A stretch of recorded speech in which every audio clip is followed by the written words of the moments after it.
Chinese. Sige. Sida basa lang. Sida basa daw. Sino ang batang Muslim? Sino ang batang Muslim? Ako. Ikaw, Jessie, sino ang batang Muslim? Okay, unsa man na si daw. Ato basahon. Ang aking pamilya. Paminaw mo. Si paminaw ha. Ang aking pamilya. Si Nabil ay isang batang Muslim na nakatira sa Quezon. Ang tatay nito ay si G. Sali na isang negosyante. Isang araw, tinanong ni Nabil ang kanyang ama. Abi, sino ang miyembro ng ating pamilya? Sumagot ang kanyang ama. Anak ko, ang ating pamilya ay binubuo ng 6 na tao.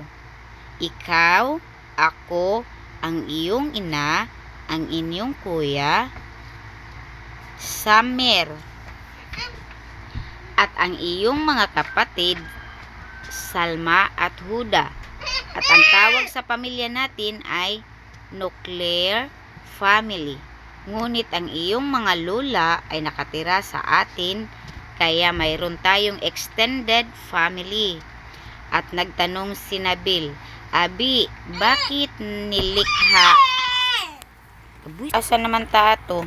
Abi, bakit nilikha ng ating pinakakapangyarihang Allah ang mga pamilya? Ang kanyang ama ay sumagot, Anak ko, ang ating makapangyarihang Allah ay lumikha ng mga pamilya upang maging pangunahing pangkat o bahagi ng ating lipunan. Nakikita mo ang ating pamayanan ay binuo ng ating pamilya at iba pang mga pamilya. Nagtanong muli si Nabil, Abi, sino ang bumuo sa unang pamilya ng sangkatauhan? Sagot ng kanyang ama, si Adam, Hawa at kanilang mga anak. Ang unang pamilya ng sangkatauhan, ang ating pagmamahal na Allah ay pinagpala ang Adam,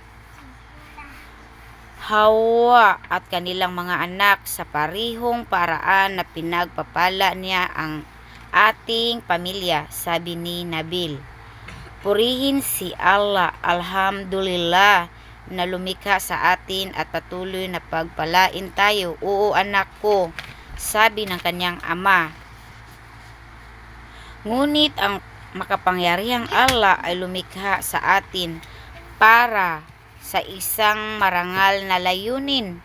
Tinanong muli ni Nabil ang kanyang ama. Paminaw lagi, Aliyah. Nabil ang kanyang ama, ano ang marangal na layunin, Abi? Sinabi ng kanyang ama, Anak ko, nilikha tayo upang sambahin si Allah.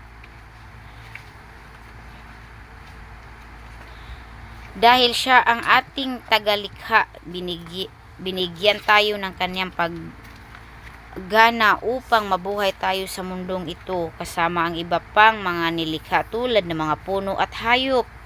Sumagot si Nabil, Abi, insyaallah, sasamba ako sa kanya at susundin ang kanyang mga utos at iiwasan ko ang kanyang ipinagbabawal.